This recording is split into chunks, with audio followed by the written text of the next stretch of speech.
Selamat pagi, saya atas nama Kresensial Luruk NPM 31210036, kelas A semester 2, Prodi Pendidikan Bahasa dan Sastra Indonesia, UAS Fonologi Bahasa. Di sini saya akan membawakan materi tentang klasifikasi bunyi, yaitu bunyi segmental. A. Pengertian bunyi segmental menurut para ahli. Yang pertama, Musli Masnur tahun 2008. Bunyi segmental ialah bunyi yang dihasilkan oleh pernapasan, alat ucap, dan pita suara. 2. Abdul Char tahun 2009. Bunyi segmental ialah bunyi yang di ujung bahasa yang terdiri dari segmen-segmen tertentu.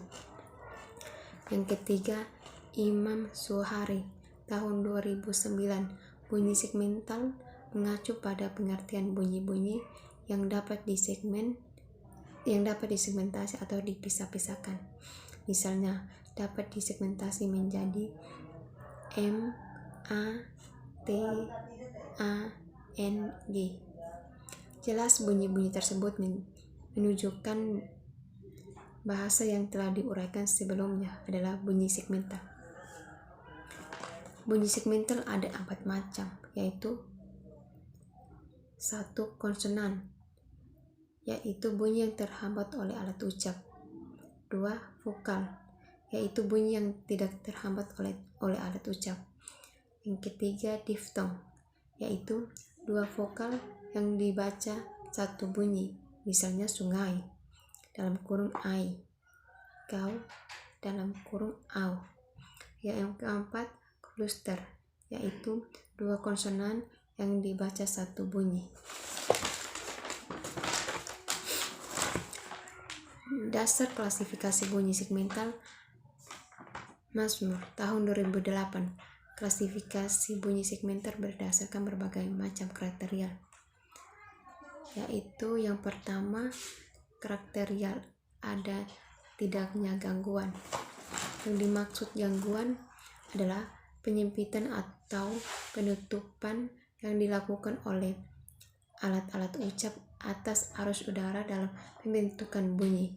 Bunyi dikelompokkan menjadi 2, yaitu 1. Bunyi fuguid, yaitu bunyi yang dihasilkan tanpa melibatkan penyempitan atau penutupan pada daerah artikulasi. Contoh bunyi I, U, E.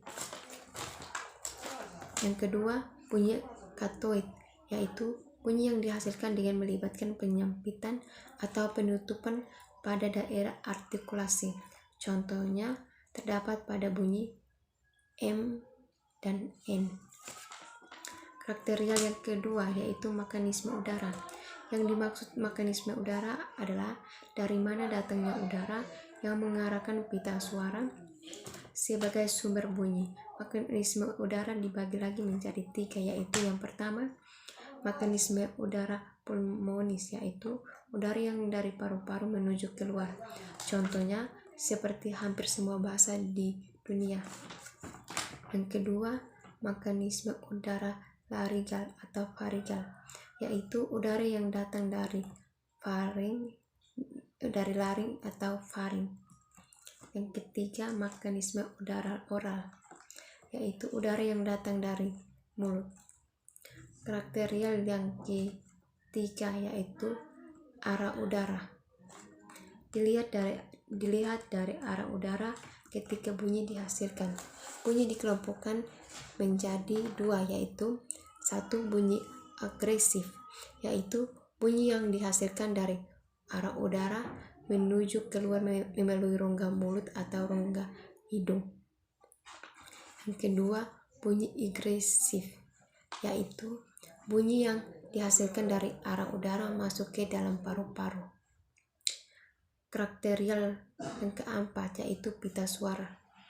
Dilihat dari bergetar tidaknya pita suara ketika bunyi dihasilkan. Bunyi dapat dikelompokkan menjadi 2, yaitu 1. Bunyi mati atau bunyi tak bersuara, yaitu bunyi yang dihasilkan dengan pita suara tidak melakukan gerakan membuka, menutup, sehingga getarannya tidak signifikan. Contoh, pada bunyi K, P, T, S. Yang kedua, bunyi hidup atau bunyi bersuara, yaitu bunyi yang dihasilkan dengan pita suara melakukan gerakan membuka dan menutup secara cepat sehingga bergetar secara signifikan. Contohnya pada bunyi G, B, D, dan Z. Karakterial yang kelima yaitu lubang lewatnya udara. Dilihat dari lewatnya udara ketika bunyi dihasilkan. Bunyi dikelompokkan menjadi 3, yaitu 1. Bunyi oral, yaitu bunyi yang dihasilkan dengan cara udara keluar melalui rongga mulut dengan menutup folik pada dinding faring. Contohnya pada bunyi K. Yang kedua, bunyi asal, yaitu bunyi yang dihasilkan dengan cara udara keluar melalui rongga hidung dengan menutup rongga mulut dan membuka faring lebar-lebar. Contohnya pada bunyi M. C. Ketiga, bunyi segau, yaitu bunyi yang dihasilkan dengan cara udara keluar dari rongga mulut dan rongga hidung dengan membuka faring sedikit. Misalnya terdapat pada bunyi bidang atau istilah Jawa.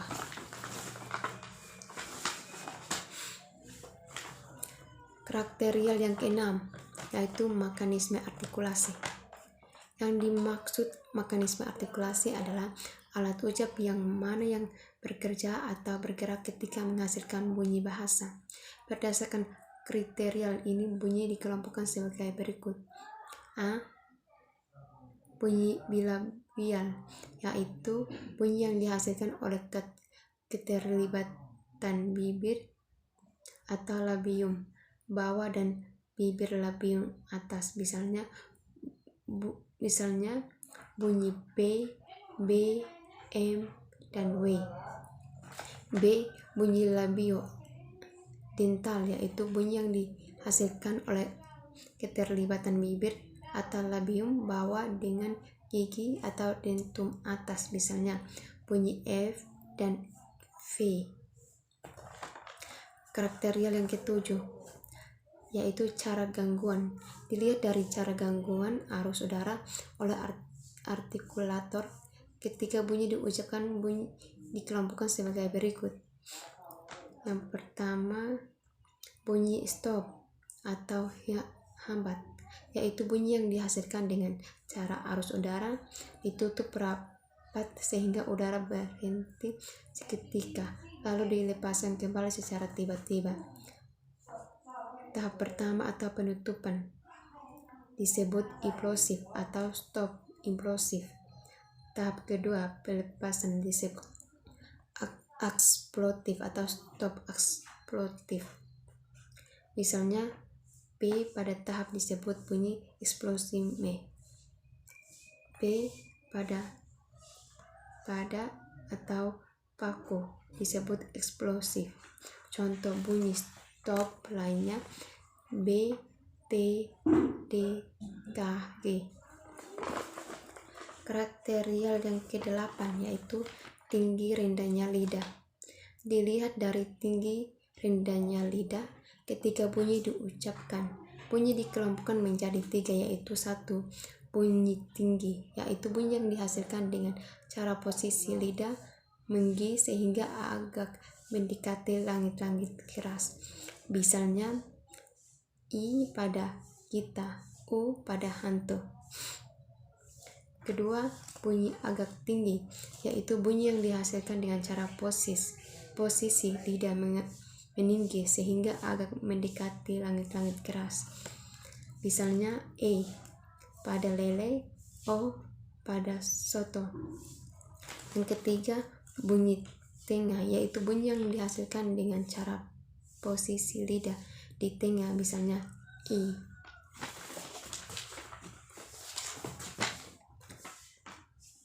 Karakterial yang ke-9 yaitu bentuk bibir. Dilihat dari bentuk bibir ketika bunyi diucapkan. Bunyi dapat dikelompokkan menjadi dua, yaitu yang pertama bunyi bulat, yaitu bunyi yang dihasilkan dengan cara posisi bibir berbentuk bulat. Contoh U, O, A. B. Bunyi tidak bulat, yaitu bunyi yang dihasilkan dengan cara posisi bibir B. merata atau tidak bulat. Contoh I, E, A. Hanya ini saja presentasi dari saya. Sekian dan terima kasih.